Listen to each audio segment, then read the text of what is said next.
টানা ৪ মেয়াদে প্রধানমন্ত্রীর দায়িত্ব পালন করে দেশ ছেড়ে পালিয়ে যান শেখ হাসিনা। ২০১৪ থেকে ২০২৪ বিগত ৩ নির্বাচন নিয়ে প্রশ্ন থাকলেও ২০০৮ সালের নির্বাচন ছিল অংশগ্রহণমূলক। তবে দুদক সেই নির্বাচনে সাবেক প্রধানমন্ত্রী শেখ হাসিনার হলফনামার তথ্য নিয়ে প্রশ্ন তুলেছে।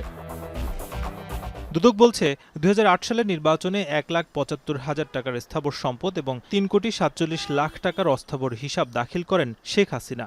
হাসিনার তৎকালীন সময় স্থাবর সম্পদ ছিল ৩৩,৬৬,০০০ টাকার, আর অস্থাবর সম্পদ ৫,১৮,০০,০০০ টাকার। সব মিলিয়ে ২,০০,০০,০০০ টাকার বেশি সম্পদের তথ্য আড়াল করার প্রমাণ মিলেছে দুদকের অনুসন্ধানে। তার নিজ নামে অর্জিত সম্পদের পরিমাণ ৬.৫০ একর বলে ঘোষণা করেন। দুর্নীতি দমন কমিশন সে সময় যাচাই করে তার নামে যে সম্পদ পায় তার পরিমাণ ২৮ একর ৪১ শতকেরও বেশি।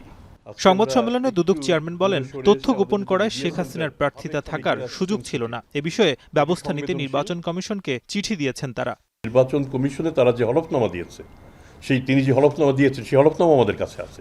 সেই হলফনামা এবং আমরা যে একই সময়ে যে পরিমাণ সম্পদ স্থাবর এবং অস্থাবর পেয়েছি তার যে বিবরণী, দুটো আমরা একসাথে গ্রথিত করে এই দুইটার যে বৈষম্য কি তা উল্লেখ করে নির্বাচন কমিশনের আইনে প্রয়োজনীয় ব্যবস্থা গ্রহণ করার জন্য আমরা তাদের কাছে পাঠিয়ে দিয়েছি।